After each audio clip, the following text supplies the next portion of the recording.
Журчание воды, чистый воздух и пение птиц. Около деревни Большой Кульбаш в лесу расположились 14 небольших домиков на 40 человек. Гости этой турбазы даже сравнивают время, проведенное здесь, с отдыхом на Бали. Мы хотели отдохнуть за границей, но так как у нас ограниченное время и нет возможности выехать сейчас на это время, поэтому мы решили выбрать более укороченный вариант и не пожалели, потому что за 2 дня мы успели отдохнуть здесь, как будто мы на Мальдивы приехали. Тишина, уединение, спокойствие. Когда ты много работаешь, в городе живешь, где постоянное движение, здесь ты можешь побыть один, слиться с природой.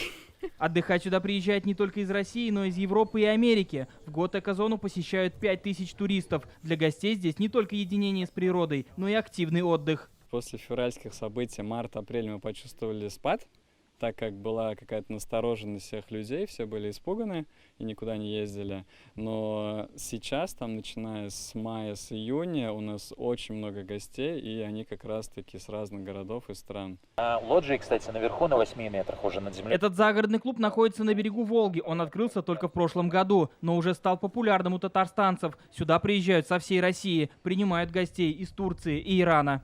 Изюминкой этого места является вот такой умный дом на дереве. Он находится в 6 метрах над землей. Это единственное подобное строение в Татарстане. Внутри он оборудован по последнему слову техники, а снаружи сосны, чистый воздух и пение птиц.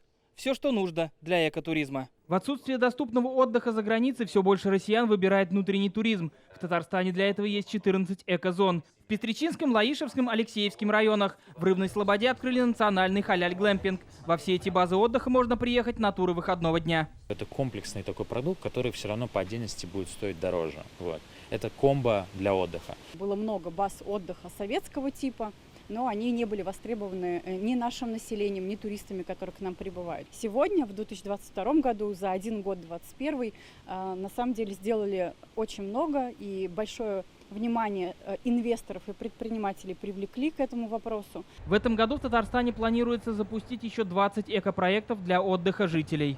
Иван Сарафанов, Рамзиль Гарипов, ТНВ, Зеленодольский район. Закажи рекламу на ТНВ. Телефон в Казани 5 705 100.